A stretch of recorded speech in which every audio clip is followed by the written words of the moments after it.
How do you guys like it so far? Okay, so we got some really cool stuff to go through tonight. And I'm going to give you a lot of data, a lot of information. But what I would tell you to do is pick, one or two things, take some great notes. I've got some handouts at the end, so remind me to give those to you guys before you go.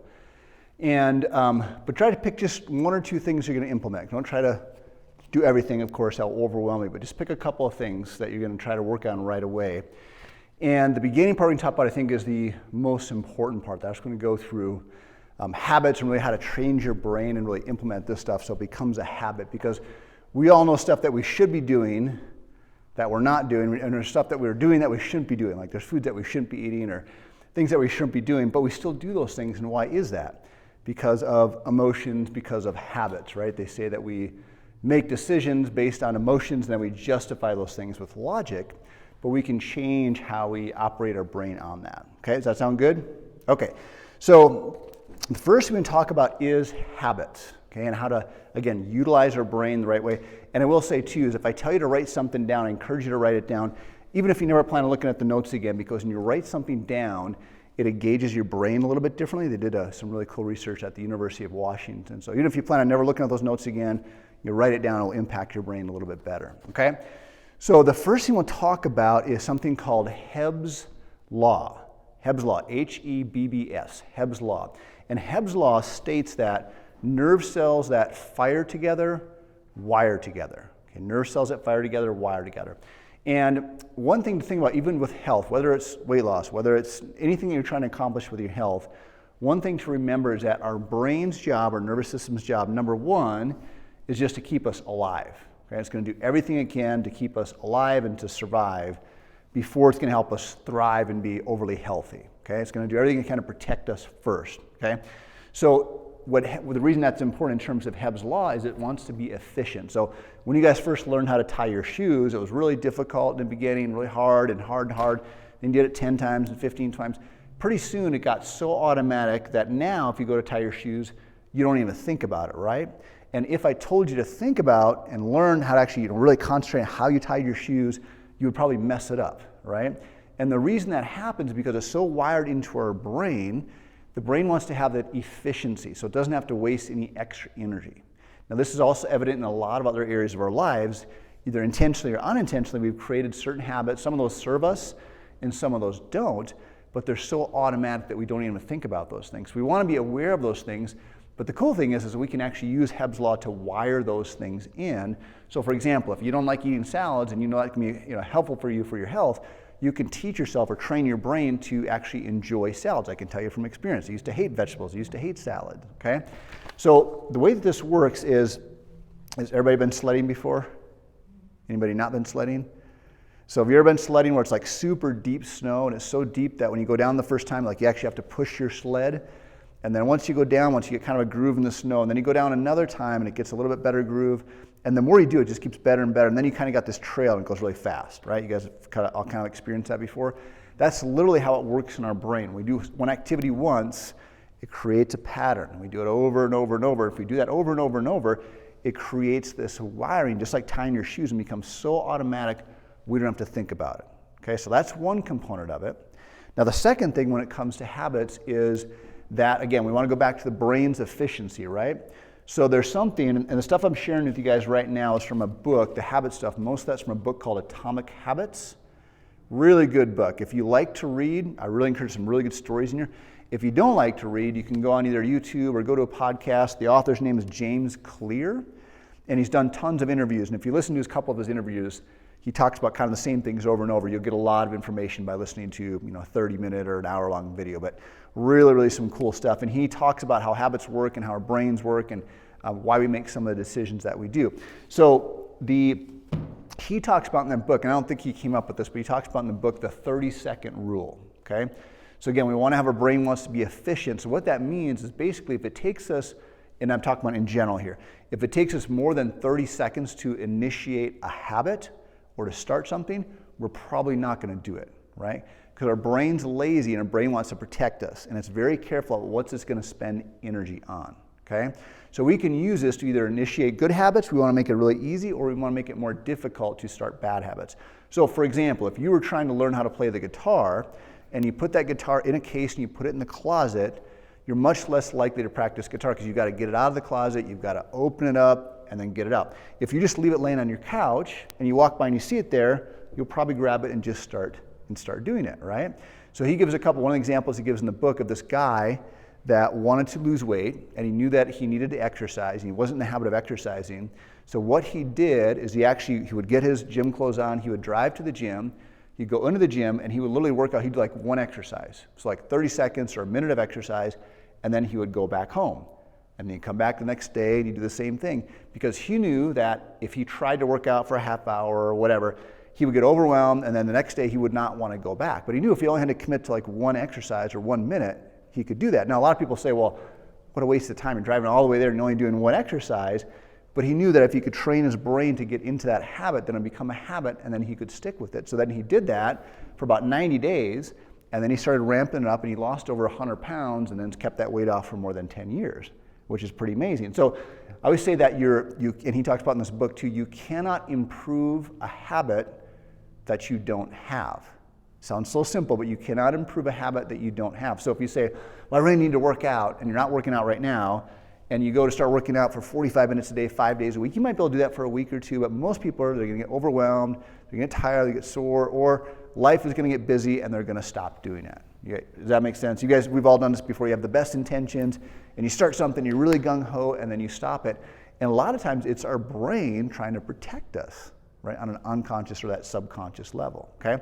So the 30-second rule, I'll give you an example of, I got in a routine one time where I'd get home at night, I would have supper, and I'd have the best intentions, do some other things, and I'm like, well, I'm going to sit down, I'm just going to watch a half hour of TV. And I'd sit down and watch TV, and 3 hours later, I'm like, oh my gosh, I'm so tired, I'm just going to go to bed. I didn't do anything as I said I was going to do. So how would you break that pattern? Well, one of the things is we live and die by that remote control. So if you were to take that remote control, instead of having it in your living room, and you go and put it in your closet upstairs, or you put it out in the trunk of your car, and you go to sit down to watch TV the next night, and you go, oh, where's the remote control? Oh, that's right, I said I wasn't going to watch TV, I was going to go for a walk first. You're not going to take the time to walk all the way upstairs to get the remote control. You're actually going to go do that activity, right? Or let's say, so if it's an activity that you want to stop doing, a poor habit, you want to make it really hard to initiate that habit. That makes sense? And this can be, by the way, this is any area of life. It's not just with health or fitness or losing weight, anything that you want to improve your life. So if you want to start a new habit, you make it really easy to start, less than 30 seconds, and then you want to start on a really low gradient, okay? So for example, let's say you want to start to work out, and the best time for you to do that was first thing in the morning.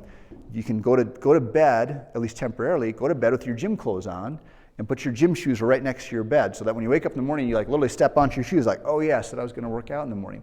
Another example I heard is this guy that wanted to start running, and so he said his only goal was he'd get up in the morning, he would get his gym clothes on, and he would go stand on the porch of his house. That was his only goal. He said if he did that, then he would decide if he was going to go for a run. And he said almost always, by the time I got out there, I got all my gym stuff on, I got my shoes on, I stood on the porch, and I'm like, I could go to bed or I could go for a run. I'm all the way here, I might as well go for a run.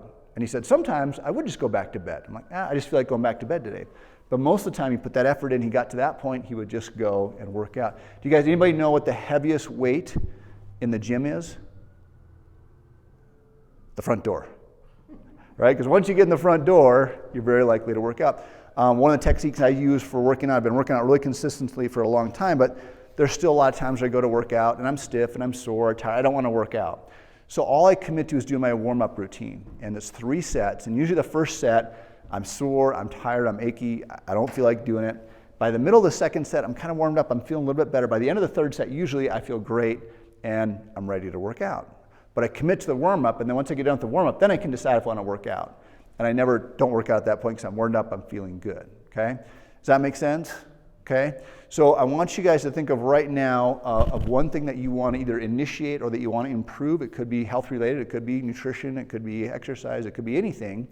And how you can make that really easy. Just take 1 minute and write 1 or 2 things down that you can initiate either tonight or tomorrow to start doing that. Either something you're going to make really easy, or you're going to make it hard to stop an activity. You're going to make it hard to initiate. Okay? Another example I heard is somebody that wanted to stop spending money, so they put their credit card in a big block of ice. So they have to wait for it to melt. So that by the time it melted, they didn't have enough time to make the decision, because they couldn't just pull it out of the freezer and just use it. They had to wait till, till it melted. So has everybody got that? Any questions on that, on how to utilize that? Okay. Everybody got at least one thing you're going to utilize it on? Anybody want to share? What are you going to do, Mardella? Well, I need to work on balance exercises. I have a little book that is balance exercises, and I was going to work on that, but I haven't really started. Okay. So I'm going to start that. So how are you going to start it? Open the book. Open the book, yeah. And then you could commit to doing 30 seconds of the exercise or whatever, right? And then if there's is there any tools you use, or is it just your body that you do it with? Just body. Just your body, so you don't have to get anything out, just the book. Okay, good. So that makes it really easy, okay. Good. Anybody else want to share any other ideas? Okay. The last part of this, again, and go along with our brain, is that two things is our awareness and also to gamify the process. Our brain loves games, okay? So the first part, the awareness, who has heard of the reticular activating system? All right, have you guys heard that before? RAS, reticular activating system, RAS. So your RAS is literally like the Google search engine of your brain, just like a Google search engine, okay? So right now, when you guys are sitting there, what the research says is we have about 4 billion bits of information coming into our awareness every second, okay? So right now, you guys are sitting there, you feel the chair on the back and on your butt. You can hear my voice, you can see me here. Maybe if you really listen, you can hear cars passing by on the highway. If the furnace is going right now, you might hear the air blowing. So there's all these things going on. Most of those things don't matter to you on a conscious level. In other words, you don't need to know that there's a car passing down the street. So in other words, you have all this information coming in, but your brain is only going to consciously focus on about, they say, maybe 9 bits of information. Does that make sense? But now, if you all of a sudden right now, if I told you to close your eyes and really focus on listening to the cars out there, you could hear every car going by, because that's what you're deciding to do, okay? So if you've experienced this before, so you can use that intentionally to program on what you want to focus on. So in other words, you probably all experienced this before. When I decided to buy my first truck, I bought a Dodge Dakota. And I was deciding I'm going to get the Ford, I'm going to get the Chevy, I'm going to get a Dodge. And once I decided I was going to buy the Dodge Dakota, I never really noticed them before. Now I started to see them everywhere, because that's what I was focused on. I wanted to buy one. I got really excited about it. And I'd see them everywhere. Oh, I like that color. Oh, I like those wheels. I started to see them everywhere, right? Or you've done this before. You bought a pair of shoes. You never really noticed them before. Now you see like everybody has those shoes on, right? Does that make sense?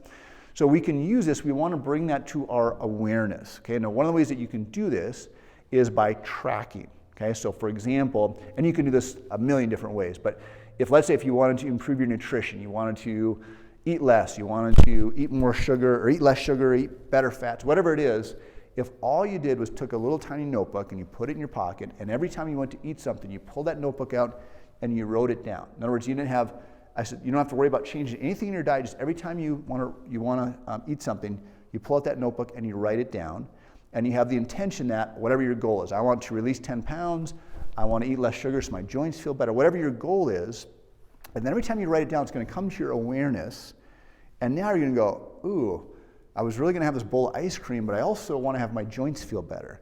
And you start to become aware of it. Does that make sense? So just bring it to your awareness, and you're going to start to see better opportunities to eat better, healthier food and to avoid certain things, okay? I saw something really cool the other day. One of my patients brought in, she wanted to start drinking more water. So she bought this huge water bottle, and at the top of the water bottle, like a little ways down, it said like 10 o'clock, and then a little further down it said noon, and then a little further down it said 3 o'clock, and then 5 o'clock. In other words, if it was 10 o'clock in the morning and she hadn't drank enough of it so that the water level got down to 10 o'clock, she knew that she was kind of behind the 8 ball. So again, just another way to track it and bring it to your awareness. So there's a million different ways that you can do this, but writing it down, and I encourage you to actually physically write it down rather than put it in your phone, again, because you want to bring it to your awareness. Does that make sense? So that's the first part, and then the second part is to gamify it, make it a game, okay? So has anybody heard of dopamine before, the hormone called dopamine? They call dopamine the motivation hormone. And dopamine is released when we gamify things, right? Just think about, like with my kids, if I say, hey, go clean your rooms, like, I don't want to clean my rooms, but I say, okay, it's a game. Whoever gets done first gets a cookie or whatever.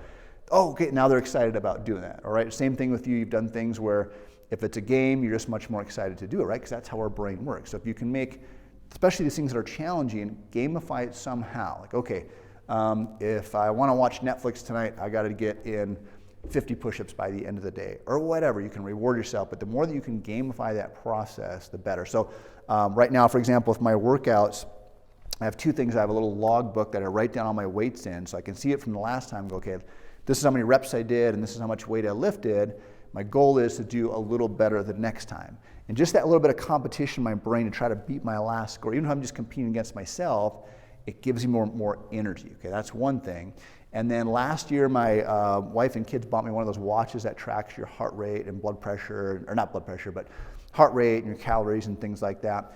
And so I started using that with my workouts, and I get done, and I just take it off my watch and I write down how many calories I burned, my maximum heart rate, and my average heart rate. So I have that awareness, like, okay, that how hard did I push myself during the workout? And again, it's a game, and I can track that, but that also helps your awareness. So this is the last part of this, is that when you can see progress. Maybe you've been working out for 2 or 3 weeks, and your goal is to lose some weight, but you haven't lost any weight yet. But you can see that, hey, I've worked out 12 times in the last 3 weeks. I'm moving in the right direction. Your brain needs to see that progress. Or even if you lose weight, maybe you lose 5 or 10 pounds the first couple of weeks, but then you plateau out, that dopamine will start to go down unless you can see, oh, I'm still doing exactly what I need to do. I just need to keep putting in the time. Does that make sense? So again, we want to work with our brain. This is the most important part. You implement some of these things, it's going to make everything way easier. Got it? Questions on any of that? How to implement it? How to make it a game? And that's the last thing I would say is with the awareness part, if your intention is whatever it is, to drink more water, to work out more, whatever it is, put that someplace, put it on a little piece of paper or a notebook or a sticky, and put it on your bathroom mirror, put it on your fridge, put it just to your awareness, just to remind yourself, oh, that's right, I was going to do, oh, that's right, I'm doing it. Because it will break up those patterns of what you're doing right now just to add those things in, okay? So that's the first part. Any questions before I move on to part 2?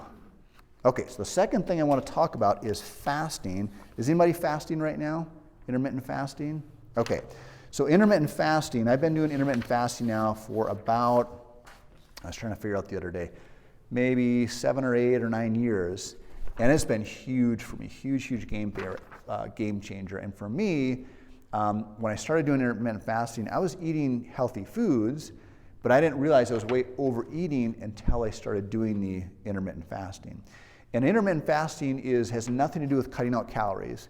It's just shrinking down. You can eat the exact same amount of food that you're eating right now. You're just shrinking that down to a smaller window, okay? And it's very similar to the chiropractic principle. So when you guys come in to get adjusted, our goal isn't to take away your pain or to fix anything, not to fix your acid reflux or to fix your back pain or whatever the symptom might be, even though we want all those things. We want you to feel amazing, of course. But our only goal is to remove the interference because your nervous system knows exactly what your body needs, but if there's interference, it can't work the way that it's supposed to. So our challenge today is we have so much junk in our food system, even if you really try to eat healthy, right? There's so much stuff that we're not even aware of and chemicals in our water and different things like that. So it can really clog up our system. So we can fast. It basically gives a bigger window where we're not taking in food and allows you a better chance for your body to heal, for your hormones to reset, for your metabolism to go up. Does that make sense the way I'm explaining it? So there's a lot of different ways to fast. The way that I fast most days is I shrink my eating down to about a 6 to 8 hour window, meaning I don't typically eat breakfast. I eat about noon, roughly eat lunch. Today I didn't eat till 1 o'clock. And then I try to be done eating by anywhere from 6 to 8 o'clock at night. So I have about a 16 to 18 hour window where I'm not eating food. Now you still want to drink water, of course, and you can drink coffee and tea. If you're going to have coffee and tea, you want to try not to add anything to it. You don't want to put cream or sugar, things like that, because that can pull you out of that fasted state, okay? And the benefits of this, there is definitely benefits in terms of your goal is to lose weight, to release weight, but there's huge benefits to the gut, to the immune system, to the thyroid. I mean, there are just massive benefits to our bodies overall. Really good beneficial as far as bringing down inflammation, which is really a huge issue for a lot of us today, again, just with all the junk that's in our system or in our environment. So with intermittent fasting, a lot of different ways to do it. When I first started doing it, I could not dream of not eating breakfast. I ate breakfast every single day. And by the way, on that, there's lots of research showing that breakfast is the most important meal of the day, but there's just as much research showing that intermittent fasting, skipping breakfast, is just as important. So I just tell people to test this. There's no wrong or right way for everybody. So if you want to try fasting, do it for 4 to 6 weeks. See how your body does with it. If you're like, hey, I'm feeling good, I'm sleeping better, I'm having better energy, then great, keep doing it. If not, if you're like, I don't feel as good, I'm more tired, whatever, then don't do it. I mean, there's no set way for all this to eat. The more you can move towards more healthy, natural foods, the better off you're going to be. That's as simple as it is. Okay. So if you want to try, there's a couple ways you can do it. You can either just shift to skipping breakfast and going right till noon, or if you're like, always eat breakfast, you're hungry in the morning, like I used to be really hungry in the morning, instead of eating breakfast at 8 o'clock, just move it back to 9 o'clock and do that for about a week. And then next week, just move it back from 9 o'clock to 10 o'clock and do that for a week. And then you just move it, you just eventually move it back till about noon. And then again, it's going to take a little while for your body to adjust. In the beginning, I found that psychologically, I was like, oh my gosh, it's been 2 hours and I haven't ate anything. But then if I stopped and really thought about it, I really wasn't hungry. Most of the time it was just mental or psychological, okay? The other day, and usually I'm not hungry now when I fast, but the other day I was feeling hungry and I was fasting. I wasn't gonna eat for another couple hours. And I wanna listen to my body. So I was like, well, am I actually hungry? Or am I just bored? Am I just thirsty? And I hadn't been drinking very much water. So I'm like, I'm gonna drink a couple glasses of water. I'm gonna wait about 15 minutes. And then if I'm still hungry, I'm gonna eat. But if I'm not hungry, then I'll just wait until noon when I was gonna eat. And I drank some water and I waited about 15 minutes and then I felt totally fine. So a lot of this you're gonna find it is mental. And that to me is the biggest benefit, becoming more in tune with my hunger and becoming more in tune with kind of listening to my body signals. Okay, does that make sense? So that's what's called intermittent fasting, and you can do that most days. Now, I was at a seminar here about 2 months ago, and this woman was talking about intermittent fasting. She was brilliant. I learned a ton. And one of the things that she said, which I need to work on a little more, is that what you should do is you should change it up. So I almost always I don't eat breakfast, then I eat at noon and 6 or so. But she said what you should do is some days you should eat breakfast and then not eat the rest of the day. Or eat breakfast and lunch, change the times up a little bit. And then do some days, and usually on the weekend, at least one of the days on the weekend, I usually do have breakfast, again, just to change things up a little bit. And the other thing she said, you can go shorter and longer fast. So one of the things I did after I got back with her from that seminar is I did a 36-hour fast, which is the first time I had done that. And I actually felt really good. So I try to do once a week. I haven't been doing as much lately, but once a week I do a 24-hour fast. And usually those are the days that I feel the best. Surprisingly, I feel good most days, but those are the days I feel actually really good. And usually I'm not hungry at all, surprisingly. I'll have I'm a little hungry around lunch and then drink some water and then I'm fine and I'm not hungry at all. So some ideas there to do. It's been really awesome for me. And if you have more questions on it, let me know. I do have a handout for that one as well when we get done, so give you a little more information on that. If you are a diabetic or you have blood sugar issues or hypoglycemic, I would recommend track you can test your blood sugars or talk with your doctor, but it's one of the best things you can do for hypoglycemia, type 2 diabetes, blood sugar issues. I mean, it will help reset those blood sugars really, really well. Okay? Questions on that? Yeah. Well, how would it work if you did that at the other end of the day? In other words, stop eating at 5 o'clock at night and don't eat until you get up to the Yeah. You can do anything you want. So as long as you, at least in the beginning, what I would say is shoot for that window, about a 16 to 18 hour window that you're not eating. So you could do that any way you want. You could eat breakfast and lunch and then not eat the rest of the day, or vice versa. Yeah, that's totally fine. Or you could eat at 10 o'clock and 2 o'clock or whatever. So just try to eat within about that 6 to 8 hour window and then not eat the rest of the time. But yeah, that would be totally fine. For me, mentally, it's a lot easier to skip breakfast, but I probably should try that skip. So the advantage is, of course, when you're sleeping, you're not even thinking about eating. So you know what I mean? So yeah, no, that would be totally fine. Yeah, good question. Is this something you can do all the time or just periodically throughout the year? Yeah, good question. You can do it all the time, and that's what I learned at the seminar. She said, but you should try to change things up. In other words, do a couple 24-hour fasts, do a short, and every once in a while, maybe it's 1 or 2 days a week that you do have breakfast. If you're going to have breakfast, does that answer your question, first of all? Okay. So yes, you can do it. I've been doing it. I do it at least 5 days a week, unless I'm on vacation. If I'm we're on vacation here about 6 weeks ago, I ate breakfast every day.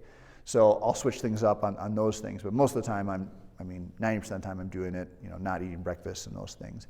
The other thing I would say, if you are going to have breakfast, this is one just kind of a side note on this, is you want to have a protein and a fat at breakfast, and either don't have any carbs or at least any unnatural carbs or sugars, or if you're going to have them, have berries or raspberries, blueberries, a lower glycemic fruit, because first thing in the morning, if you have let's say cereal or you have a piece of bread, it's going to move you down. You're putting that sugar in your system first thing in the morning. It's going to move you down the path what's called being a sugar burner versus you want to be a fat burner. So when I started to learn all about this stuff, when I first met my wife, you could ask my wife, I was really working hard on my diet, but I had the wrong information. So I was eating pastaroni and hamburger helper, all this really processed foods that I thought was healthy, but it was really high on sugar because it was very, very processed. And I hated salads. I didn't like vegetables. My wife, she's my girlfriend at the time, but she's like, how do you not like salads or vegetables? I'm like, I just don't like them. She's like, you like them, you just don't realize it yet. And so she just helped me start eating those things. Now I crave those things. I love those things. So your taste buds will really change when you start to make those different choices. What's an example of a protein and a fat? Eggs cooked in butter, or sausage and eggs. Yeah. Or you can do a shake, like I do. If I'm going to have breakfast, a lot of times I do a bone broth shake or a whey protein shake. Those are good options too. So you just want to avoid things like cereal and bread, especially the processed stuff first thing in the morning. So, okay, any other questions on intermittent fasting? Anything else before we go to the next couple things here? Okay, good. Got a little bit of time here. I want to go through the last couple things here are fats and sugars. So let's go through sugars first. So this is really interesting. Are you guys aware, this just came out, real recently here, that in 1965, the Sugar Association paid two Harvard researchers that were researching on sugar, paid them $6,500, which I should have looked this up. I don't know what that would be worth today. Quite a bit more. This is 1965. They paid them $6,500 to lie and say that the cause of the heart disease and the inflammation was not sugar, but it was fat. Did you guys hear about this? This is in the Journal of the American Medical Association. They just finally admitted this. I think it was either just this year, it was within the last year or so. So this happened in 1965.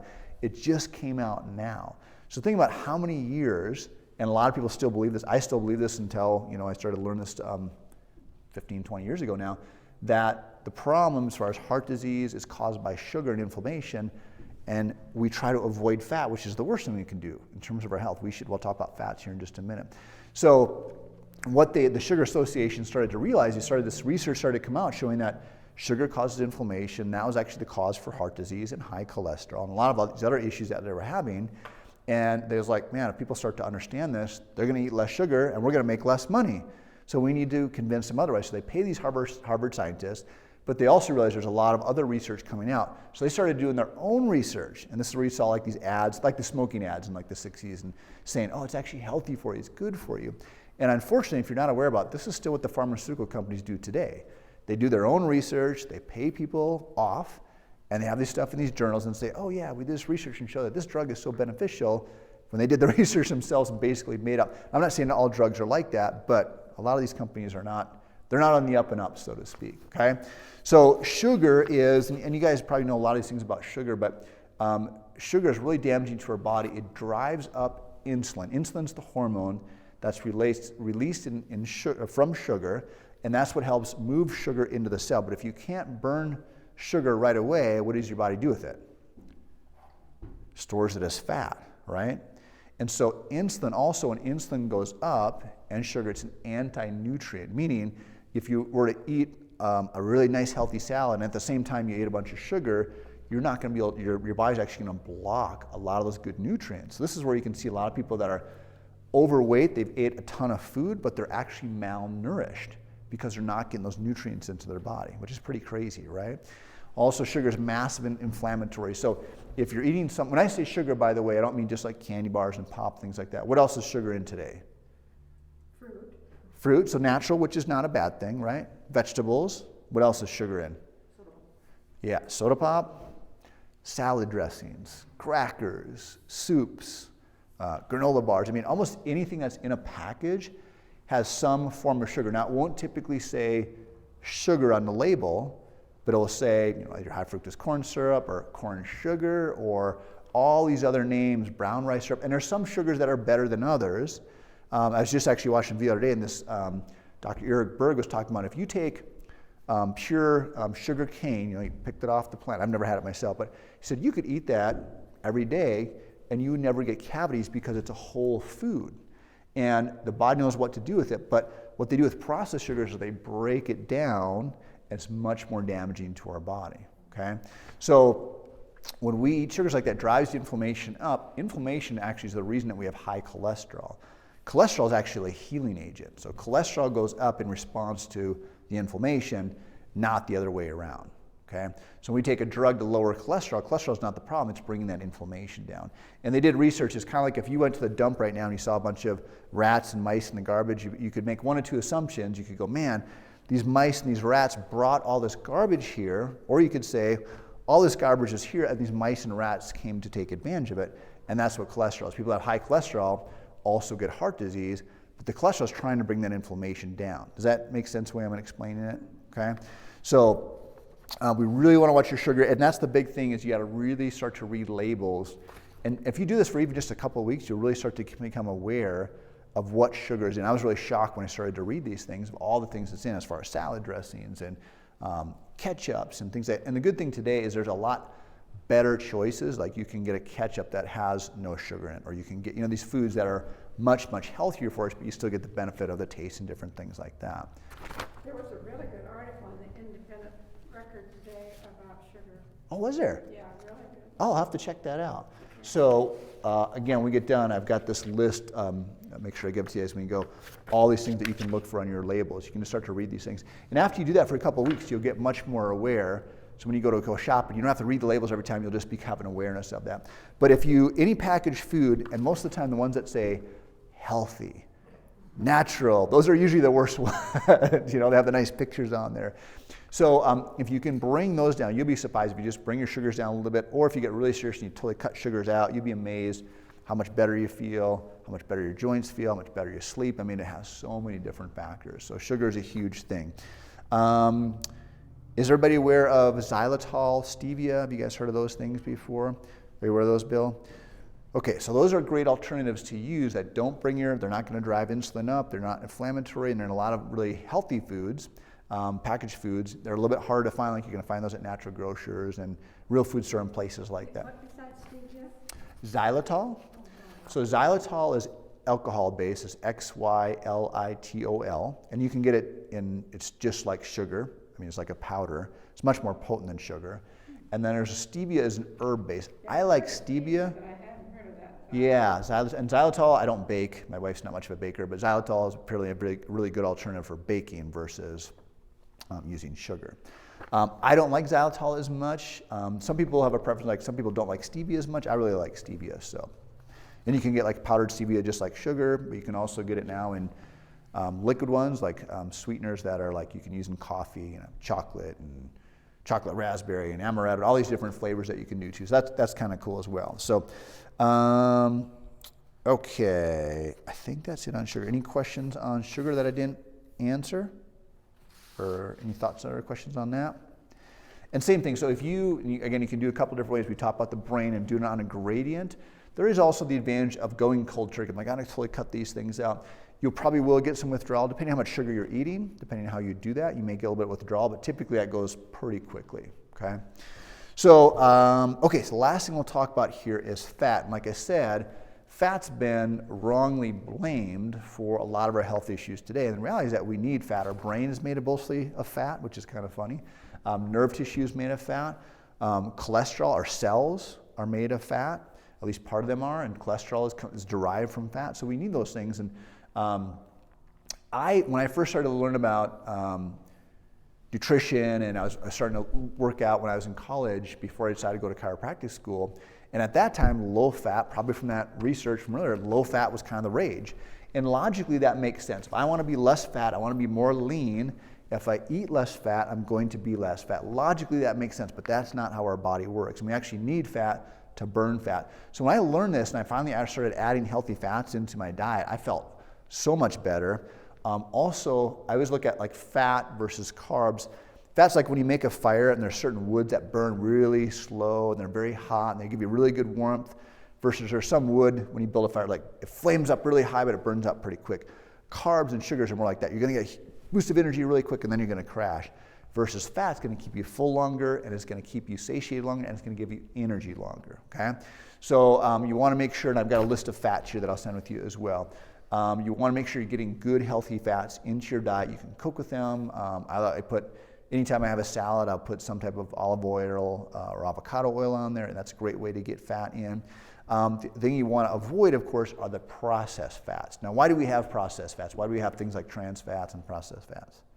Do you guys know why they put those in those foods? makes them taste better. They can change the shelf life. They change the texture. And so the equivalent to, it's kind of like if you didn't know, let's say you've never heard of cocaine before. You're like, I'm kind of tired today. I'm like, oh, hey, I've got this cocaine. It's actually really good for you. It really gets you really good energy.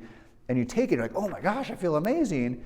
But then you get addicted to it because I lied to you, I didn't tell you the negative effects of it.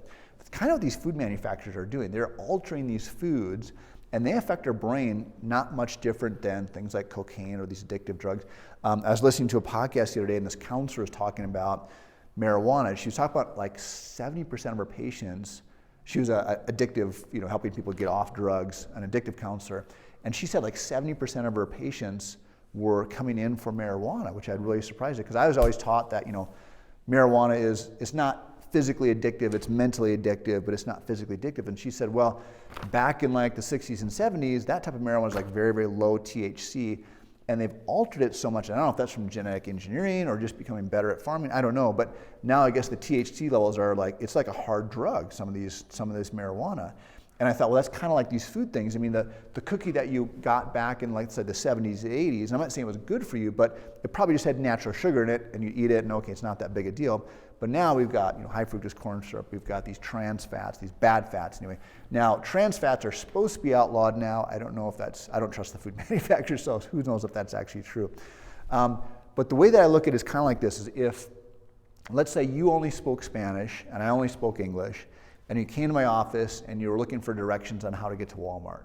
Well, we could probably figure it out, but it would take a long time, and when you left here, I wouldn't really know if you were going to get there or not, because it was really hard to communicate, right? But if we both speak English, I go, oh yeah, go down here to the freeway, you're going to get on the freeway, take the next exit, take a left, and it's down like a half mile. Oh, okay, cool. So that's kind of like when we just really whole natural foods, it's like English to English. Your body knows exactly what to extract, what nutrients to extract, what to get rid of.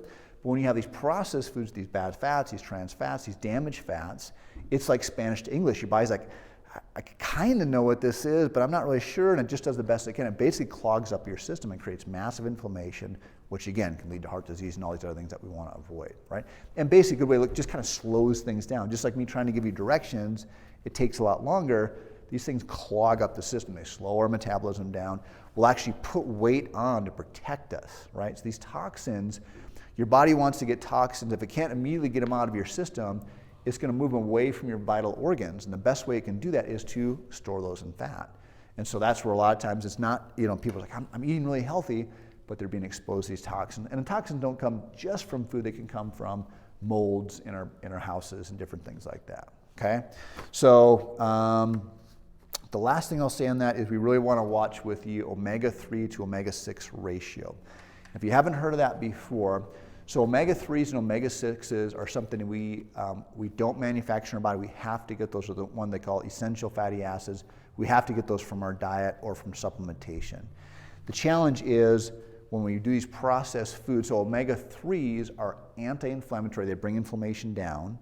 Omega-6s are pro-inflammatory, they bring inflammation up. Now when I first read this, I'm like, well, why would we want to have omega-6s? Why don't we just avoid omega-6s? But the way that our body works, again, inflammation is there to heal us, right? So we don't want to have huge, high levels of inflammation, but we need inflammation to heal us. So we need some of these pro-inflammatory factors. The challenge is when we're eating these damaged fats or these bad fats, they're really high in these omega-6s, we're really massive inflammation. So ideally we want to have about a 1-to-1 ratio or maybe a 1-to-2 ratio. So if you have, for example, beef, that's grass-fed beef, it's naturally fed, no antibiotics, no hormones, and it's fed on grass, it is about a 1-to-1 ratio or 1-to-4 ratio of that omega-3 to omega-6. If you feed that same cattle grains, it changes the fatty acid makeup of that meat from a 1-to-1 ratio to about a 25-to-1 ratio. So now you've got the same meat, well, it's different meat, but it's massively pro-inflammatory. So this is another thing that happened is red meat causes heart disease, which is not true. Now processed red meat that's being fed grains and antibiotics and hormones, yes, does cause heart disease. But if you're eating wild game or 100% natural grass-fed beef or wild chicken or wildly raised chicken, so to speak, then those things are actually healthy for you. They'll bring inflammation down, and they're those healthy fats that we need. Okay, does that make sense? So again, I've got a list of healthy fats that you want to be able to add into your diet. But again, if that's the only thing that you look at, again, if you just started to pay attention to your labels, and started to cut down these bad fats, these damaged fats, and you started to add in some of these healthier fats, like avocado oil, like coconut oil, which coconut oil recently is like, oh, it's horrible for you, it makes you fat. Did you know, I think it was like in the 70s, whatever they were feeding the cattle at the time had gotten really expensive, and coconut oil was like super cheap. So this farmer's like, well, I'm gonna try to fatten my cattle up with giving them coconut oil. They got super lean, his cattle did. So, so that's totally not true. I mean, coconut oil, avocado oil, these are really good healthy oils to help, again, bring that inflammation down. You'll feel better. So don't be fat phobic. I mean, that's where I was for the longest time. It's like, I'm gonna try to eat really, really low fat. And as soon as I started bringing in more healthy fats, I felt so much better, and energy was better, I was satiated longer. I also, you know that you're a sugar burner if you're having these mood swings where you'd get really hungry really fast, and you have these spikes in the energy. I used to get really hungry and I would get really grumpy. I asked my wife when we first met if I was hungry. She's like, are you hungry? I was being really grumpy. I don't have that anymore. I'm not saying I never get grumpy, but I don't have that with the food because I'm not having these big spikes in my insulin and my sugar levels. Not that I'm perfect by any means, but it's much better just by learning this stuff. So, questions on any of that? So sugar, fruit, natural sugars and fruits, you don't have to really watch. Good question, really big question.